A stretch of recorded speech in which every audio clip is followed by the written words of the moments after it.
Halo Sobat Kanal, selamat datang di episode terakhir dari 3 rangkaian seri Epilepsi Voice of Kanal. Sebagai sedikit review dari episode sebelumnya, epilepsi merupakan gangguan otak yang ditandai dengan kecenderungan yang menetap untuk menimbulkan serangan epilepsi.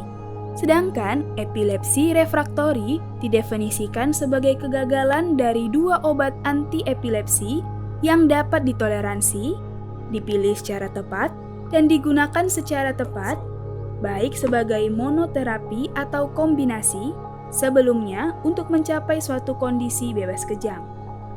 Selain gangguan fungsional dan struktural yang telah dibahas di episode sebelumnya, epilepsi juga dapat menimbulkan gangguan-gangguan lainnya seperti gangguan kognitif dan perilaku serta masalah pembelajaran dan memori, yang pada akhirnya mempengaruhi kehidupan sosial, pekerjaan, dan pendidikan pasien. Ada 4 faktor penyebab masalah perilaku dan kognitif pada pasien epilepsi. Pertama, lokasi lesi pada otak. Misalnya, pada pasien dengan lesi pada lobus temporal, terutama yang mengenai area hipokampus, dapat mengalami gejala gangguan memori, atau pada lesi lobus frontal dapat mengenai gangguan atensi, gangguan perilaku, dan kepribadian. Kedua, sindrom epilepsi. Pada pasien dengan epilepsi lobus frontal, dapat terjadi gangguan kepribadian serta gangguan perilaku. Pada epilepsi lobus temporal, dapat terjadi depresi dan cemas. Bahkan, gangguan perilaku dan halusinasi yang hilang timbul muncul dapat menjadi salah satu bentukan kejang dari epilepsi lobus tertentu. Prevalensi penyakit psikiatri juga dilaporkan meningkat pada pasien epilepsi seperti kejadian bipolar, depresi, cemas, hingga percobaan bunuh diri. Ketiga, pelepasan gelombang listrik otak. Pelepasan gelombang listrik otak merupakan pelepasan gelombang abnormal yang terlihat pada elektroensefalogram. Gangguan kognitif yang muncul berhubungan dengan gelombang tersebut, misalnya, gelombang abnormal pada sisi kanan otak berhubungan dengan gangguan memori spasial, sedangkan pada sisi kiri berhubungan dengan gangguan memori verbal.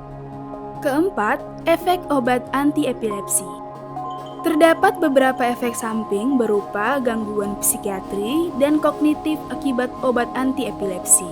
Seperti levetiracetam dapat menyebabkan pasien menjadi mudah tersinggung, gangguan mood atau phenytoin, dan phenobarbital yang dapat menyebabkan gangguan kognitif. Masalah neurobehavioral pada epilepsi ini dapat ditangani melalui beberapa langkah preventif dan kuratif.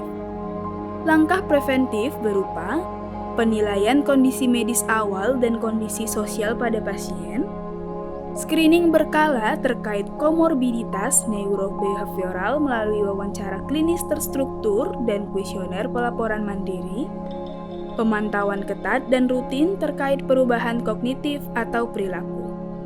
Selain itu, pemilihan obat anti-epilepsi yang tepat sesuai dengan komorbid menjadi kunci utama.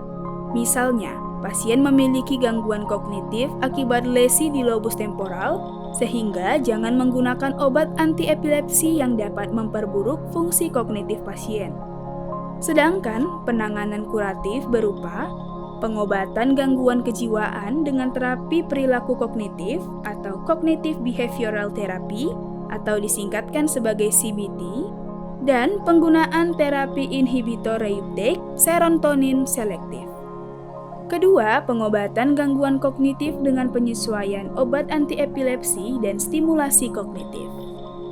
Jika Sobat Kanal merasa video ini bermanfaat, jangan lupa untuk subscribe dan bagikan video ini agar lebih banyak lagi masyarakat yang mengetahui tentang perubahan neurobehavior dan epilepsi.